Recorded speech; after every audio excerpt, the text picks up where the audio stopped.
Sejarah Dewan Ketahanan Nasional Republik Indonesia. Sejak proklamasi kemerdekaan 1945, peran Dewan berjalan seiring dengan perjuangan rakyat Indonesia untuk mencapai kesejahteraan dan keamanan bagi seluruh rakyat. Nama dan fungsi Dewan berubah-ubah dari waktu ke waktu, tergantung semangat dan tantangan zaman pada setiap era. Pada awalnya, nama Dewan ini adalah Dewan Pertahanan Nasional.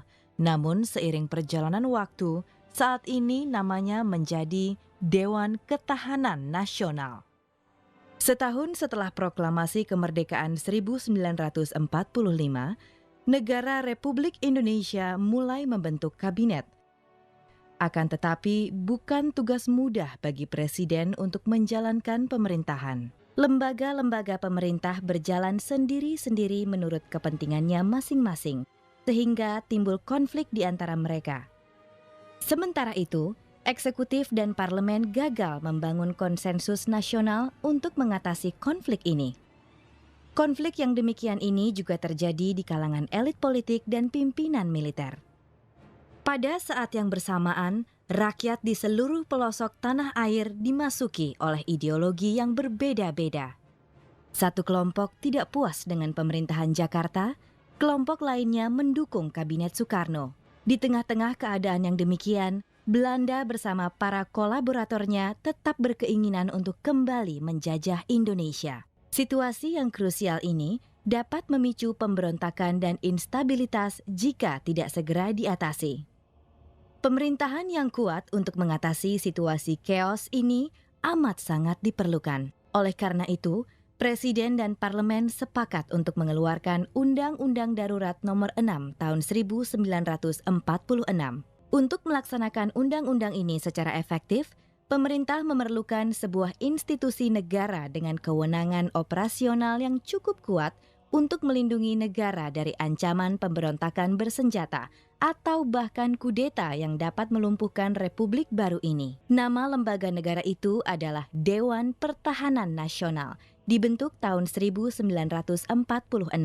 Fungsinya adalah menyelamatkan Republik, diketuai oleh Presiden dan dibantu oleh Menteri Pertahanan. Dewan kemudian mengeluarkan berbagai peraturan untuk menurunkan ketegangan-ketegangan potensial dan eskalasi konflik sosial politik yang mengancam eksistensi Republik. Dewan berhasil menyelamatkan Republik. Mencegah disintegrasi. Situasi krusial lain yang muncul pada tahun 1950 adalah disintegrasi. Potensi disintegrasi ini disebabkan oleh perubahan sistem negara dari Negara Kesatuan Republik Indonesia ke Republik Indonesia Serikat. Sistem ini menerapkan pemerintahan parlementer di bawah Perdana Menteri. Meskipun secara konstitusional pemerintahan parlementer cukup kuat, akan tetapi menemukan kesulitan dalam mereformasi struktur organisasi pemerintahan, khususnya organisasi militer yang menolak berada di bawah supremasi sipil yang sesungguhnya sejalan dengan tuntutan nilai-nilai demokrasi berdasarkan demokrasi liberal sebagaimana disebut dalam Undang-Undang Dasar Republik Indonesia Serikat 1950. Dalam rencana organisasi baru ini, Menteri Pertahanan yang berada di bawah Perdana Menteri dapat mengendalikan anggaran pertahanan. Para pimpinan militer menolak gagasan baru ini karena bertentangan dengan otonomi militer. Hal ini merupakan campur tangan sipil dalam urusan internal militer. Seluruh perwira tinggi militer yang pernah bergerilya dan memimpin komando militer di tingkat daerah tidak puas dengan sistem baru ini. Mereka khawatir tereliminasi dari sistem baru ini. Refleksi dari penolakan ini adalah terjadinya resistensi militer di beberapa wilayah. Seluruh negeri dalam keadaan chaos. Pemerintah kemudian membentuk Dewan Keamanan Nasional untuk mencegah disintegrasi. Dewan ini diketuai oleh Perdana Menteri, sedangkan Wakil Ketua adalah Wakil Perdana Menteri.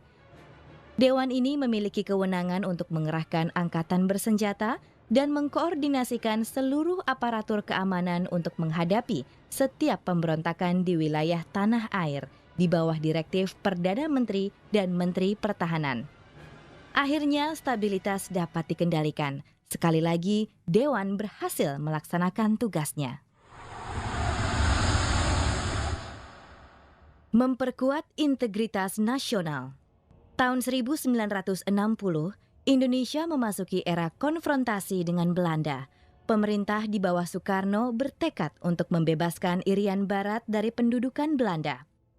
Untuk membuktikan tekad ini, organisasi pertahanan sipil dibentuk di seluruh wilayah.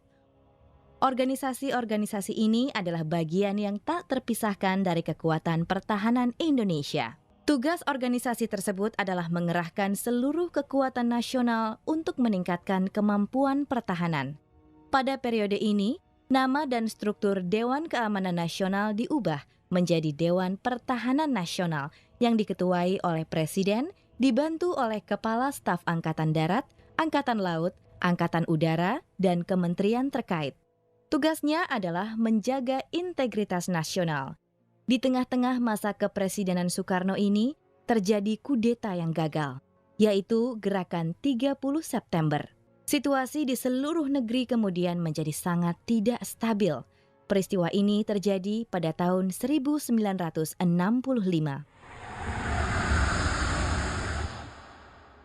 Membangun dan menjaga stabilitas. Pada awal masa pemerintahan Soeharto, yaitu pada akhir tahun 1960-an setelah kudeta gagal oleh Gerakan 30 September, situasi sangat kritis. Situasi kritis ini harus diatasi secepat mungkin. Pemerintah harus memulihkan stabilitas dan kondisi ekonomi serta menetapkan rencana pembangunan yang baru. Sebuah pemerintahan yang solid dan efektif mutlak diperlukan. Maka kemudian Presiden beserta para pembantu dan para ahlinya sepakat untuk membentuk pemerintahan yang demikian itu. Pemulihan stabilitas merupakan prioritas pertama sebagai prasyarat untuk melancarkan pembangunan ekonomi. Untuk tujuan menjamin stabilitas politik dan keamanan, pemerintah membentuk Dewan Pertahanan dan Keamanan Nasional atau Hankamnas pada tahun 1970. Dewan ini diketuai oleh Presiden. Tugasnya adalah menjaga keamanan dan pertahanan. Dalam konteks ini, Dewan ditugaskan menjadi policy framer atau perancang kerangka kebijakan, yaitu membuat draft garis-garis besar haluan negara. Draft ini kemudian disampaikan ke Presiden. Selanjutnya, draft tersebut diajukan ke Parlemen oleh Presiden 5 tahun sekali sebagai sumbangan pemikirannya kepada Parlemen.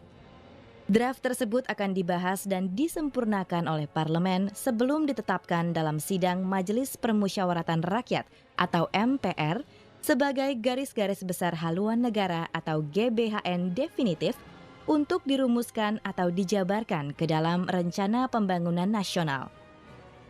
Dewan Hankamnas berhasil memformulasikan draft tersebut selama hampir 30 tahun.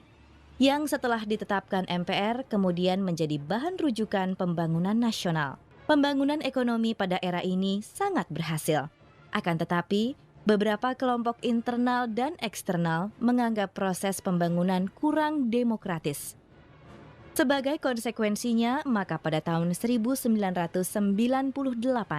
terjadi protes sosial masif yang menuntut agar pembangunan lebih demokratis. Protes sosial ini mendorong Presiden Soeharto menyerahkan secara terhormat kursi kekuasaannya kepada Wakil Presiden Habibie. Maka kemudian Wakil Presiden Habibie menjadi Presiden baru. Membina ketahanan nasional. Setelah pengalihan kekuasaan, Indonesia memasuki era reformasi, di mana hak asasi manusia, demokrasi, dan lingkungan menjadi isu-isu krusial sejalan dengan dinamika global. Dewan Pertahanan dan Keamanan Nasional menyadari bahwa penggunaan pendekatan kekerasan atau hard power tidak lagi tepat dalam menyelesaikan setiap masalah yang berkaitan dengan isu-isu tersebut. Oleh karena itu, pemerintah Indonesia menerapkan soft power. Nama Dewan juga kemudian diganti menjadi Dewan Ketahanan Nasional yang sekarang diketuai oleh Presiden dengan menteri-menteri terkait sebagai anggota inti. Dewan ini didukung oleh Sekretariat Jenderal dipimpin oleh Sekretaris Jenderal. Sekretaris Jenderal dibantu oleh 4 deputi. yaitu Deputi Politik dan Strategi, Deputi Pengembangan, Deputi Pengkajian dan Penginderaan, dan Deputi Sistem Nasional. Ketahanan nasional pada hakikatnya adalah geostrategi bangsa Indonesia untuk menghadapi ancaman, baik yang datang dari dalam maupun dari luar. Keamanan nasional merupakan konsep yang luas dan komprehensif. Konsekuensinya, pendekatan tradisional atau pendekatan represif tidak lagi dapat diterima. Karena pendekatan ini hanya mewakili satu dimensi, tidak termasuk rangkaian dimensi faktor lainnya sesuai dengan konsep keamanan nasional seperti kesejahteraan. Dewan Ketahanan Nasional menunjukkan bahwa sejak proklamasi kemerdekaan 1945, sipil dan militer telah dan terus bekerja sama bahu-membahu untuk membangun negeri tercinta dan negara bangsa. Peran Dewan telah menjadi demikian vital dalam mengelola ketahanan nasional untuk mempertahankan integritas nasional, kedaulatan bangsa, dan turut serta dalam menjaga perdamaian dunia.